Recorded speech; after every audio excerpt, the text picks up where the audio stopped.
Steve and Jill here. Hi. Welcome to the Land Academy Show. Entertaining land investment talk, we hope. I'm Stephen Jack Butella. Are you alluding to the show? And I'm Jill DeWitt, broadcasting from sunny Southern California. Today, Jill and I talk about return on investment analysis per land deal. Jill, could it be any more boring for you today? What were you thinking when you came up with this This is stuff title? that we need to know. Wow. This is stuff that we need to talk about, and that's why you're here to lighten this whole thing up. ROI analysis. Oh, this is going to be fun. I'm excited. Do I really have to be here? We Can I can just shorten go? the show. Here's the spoiler alert. When you sell land, you double it. You double your money. So you buy it for $4,000, you sell it for $8,000. That's 100% return ROI. That's my knob. Oh, sorry. I know I actually changed it up on you. Oh, you did? Okay, thank you. She just turned it up so loud that I can't even hear myself talk. I'm so sorry. Anything's better than this show. Just I'm old kidding. and hearing loss has set in, quite honestly. I'm sorry. So, spoiler alert, you get 100% return, and we almost, the challenge is to keep it at 100 instead of making it 200. We'll talk about that in a minute. Cool. Before we get into it, let's take a question posted by one of our members on the landacademy.com online community. It's free. Okay. Jay asks, I've been coming across some counties which are starting to not share the owner name on their assessor or appraisal district website for privacy. California. Hilarious. I come across the same thing. This is awesome. If this trend continues, will that make getting data to mail these counties more difficult in the future? No. Nope. Just curious if others are seeing this trend of hiding owner name in other counties, and if there are any consequences for us as land investors. No. Thanks. This is a great question, Jay. It's right up my alley because, as we all know, data's my thing. And I had the same concern because Kern and San Bernardino, who apparently have the same IT department or similar people, decided about a year or 2 years ago to stop sharing the name. But by the way, the law requires that this is public information, but the law doesn't say make it hard or make it easy. Right. There's some counties in Arizona, not anymore, but it used to be I had to drive up there. I don't even know if Jill knows this. This is before Jill's time. Drive up there, sit at a IBM System 36 terminal with the green flashing cursor and do the research and pull the data. This is long before even RealQuest. So here's the deal. We are licensed subscribers for RealQuest Pro, Title Pro 24/7, and DataTree, which is First American Title's deal. Providers, actually. Licensed providers. What did I say? Subscribers, which we are, but we're also licensed providers, too. Licensed providers, thank you. So their job in life is to aggregate this data from the county. Some counties, literally, they have people that type it in every month. So is it going to be a problem for us? No. Is it going to be a problem for regular schmoes who want to get the data directly from the county? Yeah. This is one of the things I love about Title Pro. I mean, think about this. We're exempt. So that's the whole point. It's like what we have is access to the same data as if you were a title agent, and you have to be able to do your due diligence as a title agent and check ownership. Well said. Pretty far back, and that's like one of the best sources we have right now for Land Academy is Title Pro 24/7. That's what it is. So, Jay, for us, doesn't apply. You know, Jill and I were talking recently. It doesn't apply. Doesn't apply to us, so it's great. We're exempt. That's the reason we're exempt. We have the inside track. So that's why you would be a member with us. That's right. Jill and I were talking about this last night, this exact topic. Like, what are we providing? Oh, my gosh. As a member. Like, a lot of people think that our education, I'm not selling anything here, I'm just being honest, because this conversation that we had at the Italian restaurant last night. Right. What we're providing is access to data. We're not, like, I look at the education that we provide as free. It's true. That's not the meat of this. That's right. When you're part of our group, you have access to all this stuff. That's very timely that this question happened. It changed. Access to all this stuff that normal people don't have. That's it. It used to be when we first launched this, right? We showed our business model, got it, check, obviously, and that's still there. But we were only able to show you where you got what tools we used and how to be like us, basically, which is pretty darn expensive for the normal person to go and have access to this stuff. And some of it you can't get access as an individual. Right. That's the other thing too. Yeah, you can't. Good luck. I just talked to a guy the other day. It was so darn funny. He's like, well, I have access to title stuff from my friend who's a title agent. I said, well, good for you. I said, that's great. Number one, please, I hope they never get fired or they never let go. And number two, I would be sending them brownies every week. Yeah, so that's great, right. Because they could change their mind, or their company could catch up with you too, by the way, and say, why are you sharing your password? With us, it is a license legit, and for everybody. They get, our people. By the way, that person, they get charged for that. Mm-hmm. It's not a title company gets charged for record pull just like we do. Exactly. We just are smart enough to negotiate a ridiculously great rate. Exactly. It's 50 cents a record. Well, did you see 59, 52? 52 is what came up on it. We had a goof up. Our group? So here's the thing. We had a goof up the other day, and it was so darn funny. I sent out an email letting everybody know it's fixed. 50 cents a record. That's 52 how much a stamp costs. CoreLogic had... somehow did a little update on their site, RealQuest Pro, and instead of showing what our members pay, it showed 52 cents. It's like, that's one of their customers too, by the way. I don't even know if that's the highest. I'm not sure. Right. But it was a good example of, look what you get for 10 cents a poll. And they charge 10 cents? 52 we charge 10 cents. Yeah, we charge 10.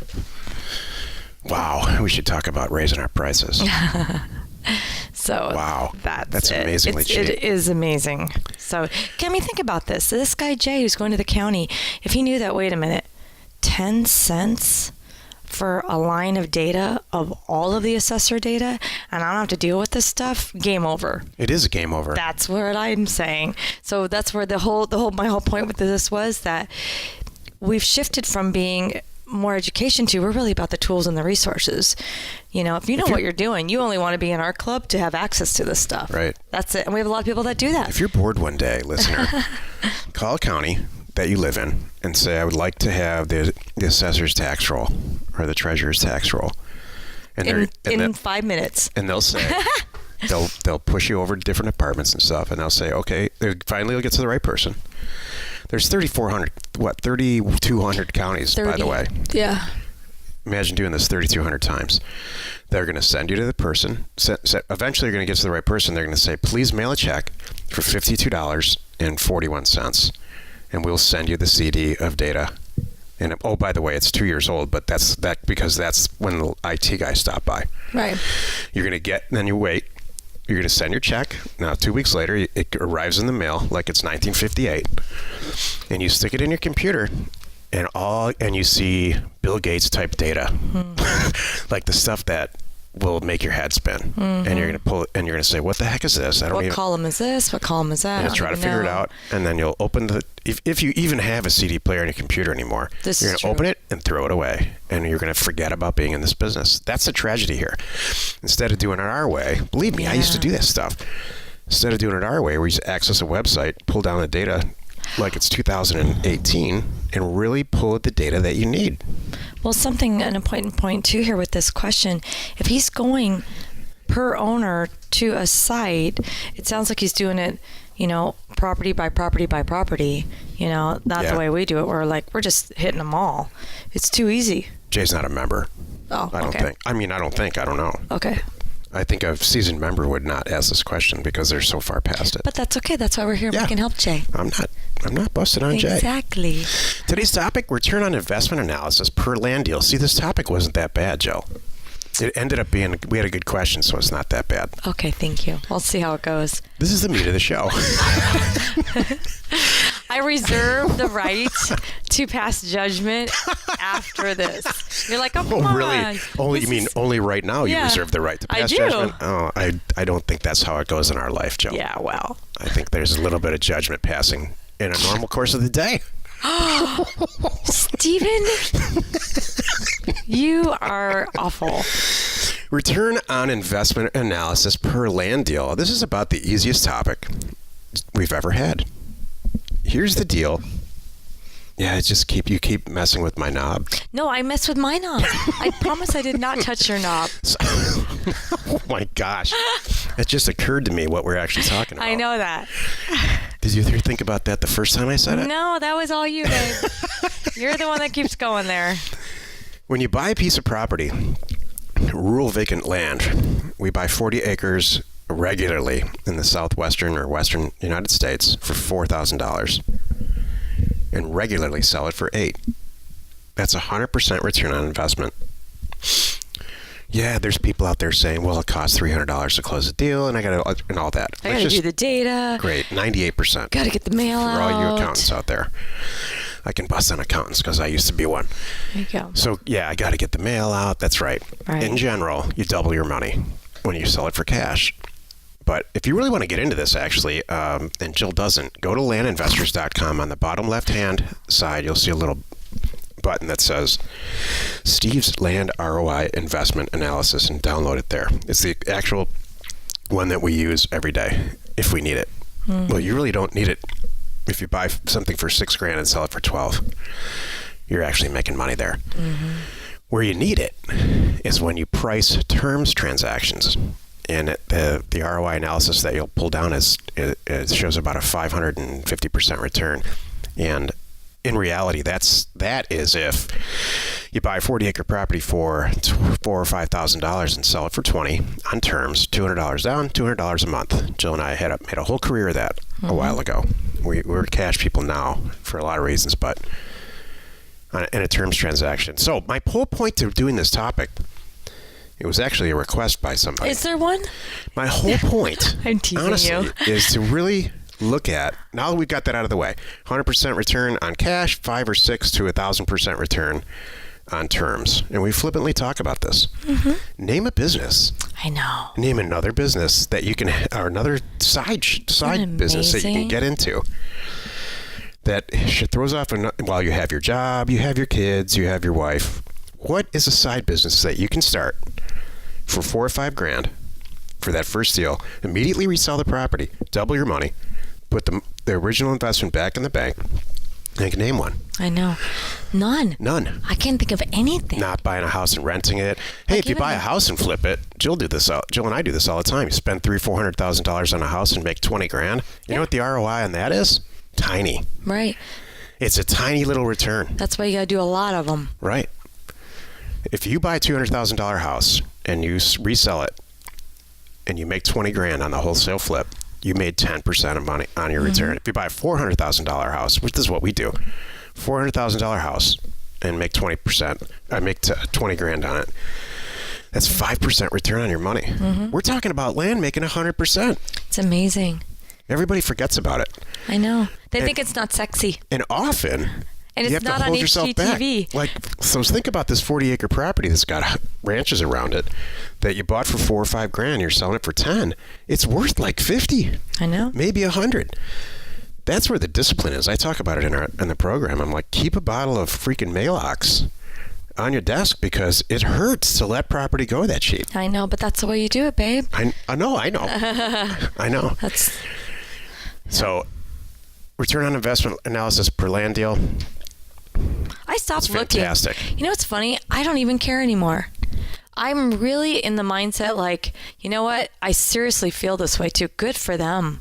You know, when I hear people going, I know they're not being mean, but sometimes they'll comment like, hey, thanks a lot. You know, do you have any more? Because I just sold that thing for, they're almost embarrassed to tell me what they sold it for. Right. What they bought it from us from, because they're coming back for more. They're a little uncomfortable. Like, do I tell this to Jill? Because I kind of don't want her to know. She could have really marked it up. This is our business. Right. But I know they don't understand that. So I have to remind them, like, I don't flipping care. I'm so glad. I hope that you made, 4 times. And it, you know what? Because you put the work in, you want to do it. I don't really care. I don't want to do all that. Right. I'm not going to go stand there with my lawn chair and show it's really me. Remember people used to do that? I know. I don't know if they still do it, but they would take pictures and show it was really them, like standing there on the property as part of their selling technique kind of thing. So the end user can say, oh, you really have seen it, and something like that, whatever it is. Boy, that's a rookie mistake. Right. And then when's the last time you looked at a piece of property? Well, or not only that, or really tried to talk to a seller about it. Could you imagine if this is a whole other problem here. Like what we don't do is, can you imagine if I took a half hour and talked to a seller and said, the drive up there is just beautiful. Oh, you're going to love it. Now, when you get to that part, before you leave town, that's where you want to gas up and get your food and your ice. And then when you head up that hill, but it's just dreamy, you know what I mean? Could you imagine? No. Like, that would be, first of all, that's the kind of, if you're trying to sell to the end user, that would be like, first of all, don't talk to a person who buys real estate from you. It would be very, they're supposed to just check out. It's not that I can't do it. It's I just don't have time. I need to. So that's the point. I could do that, right? I could be really trying to make 3-4 times, but it's going to slow me down. Yeah. There you go. Don't go look at the property. It doesn't, and to have those conversations with people, it doesn't make time sense. Consuming, yeah. So I tell all our employees, we kind of cycle through employees that are in charge of our land selling company, because it's really is a talent to talk yet not talk to buyers. You know what I mean? I have to train them every time, like, that was too much information, get off the phone. Oh, really? Yeah, yeah. Yeah, so we end up passing that along, like, all right, you get to try it for a little while, There's so many things that you have to undo. All the stuff you've learned about real estate, it's not your fault, listener. It's your parents' fault, and they didn't know. Oh, that's true. You've learned all this stuff by talking to real estate agents, and you watch your parents buy and sell 1 or 2 houses, probably, and you just have to unlearn that. It's so unnecessary. Who were we talking to recently that said, an incredibly intelligent person said, somebody owns a house that's in Las Vegas, and they're going to sell it. And we said, that's great. You should sell it. You don't need a real estate agent. Save yourself whatever. Yeah. $12,000 or $20,000. And everybody piped in. They're like, well, who's going to show the house? Exactly. How's this going to? You can't. You have to have a real estate agent. Who's going to show the house? Jill and I went to Santa Barbara recently. We were looking at open houses because not that we intended to, but that's just what always happens. We end up looking at real estate wherever we go. And the real estate agent that was holding the open house said, you guys aren't licensed? No. Is that legal? Huh? This is a seasoned, older than us real estate agent. Southern California for years. Didn't realize, as career. Yep. Didn't know you could buy and sell a piece of real estate without a license. Exactly. Classic stuff. Yep. We successfully avoided talking about return on analysis this whole episode. I think you covered it. You covered it very early on, and it's beautiful. And you're right. The whole point, I think, was I really have tried. Man, if there's something with a better ROI, bring it. Right. We've tried other companies trying to do this, and it just doesn't. There is nothing. It all comes back to land. It's the greatest business ever. Thank you. The only thing I can think of, and it's a full-time job, not a part-time job, is manufacturing some type of, specialty part that you mark up 1,000 times because you're the only person on the planet. Well, what are the chances of a regular person people like us starting a company like that? It's not going to happen. You're an engineer in a factory, and you just noticed a better way to make the car or the Somebody airplane. in China's going to get a hold of it eventually anyway and That's copy true. it. And they're gonna the minute you go to try to get it made, they're making it too. Right. Congratulations! Now they have your prototype. Exactly. Well, you've done it again. You spent another almost 20 minutes listening to the Land Academy show with us. Join us tomorrow for another interesting episode where we discuss cash deals make more money over terms. And we answer your questions, should you have one, posted in our free online community found off of landacademy.com. You are not alone in your real estate ambition. What does that mean, cash deals make more money over terms? I just got done saying you make way more money with terms transaction. What the I'm heck so confused. is he talking about? Are you going to explain it for us? I have to wait till tomorrow. Okay. I will tune in. I'll be there. I will be there. So all kidding aside, how much do you just can't stand listening to me talk about this stuff? Honestly. Sweetheart, I wouldn't be here. Is it awful? I would not be here if I couldn't handle it. I can handle the truth. Some people cannot, but I can handle the truth. We should do a whole show on You Can't Handle the Truth. That would be awesome. Fun. That would be great. And if you can handle the truth, share the fun and the truth by subscribing on iTunes or wherever you're listening while you're at it. Please rate us there. We are Steve and Jill. Information and inspiration to buy undervalued property.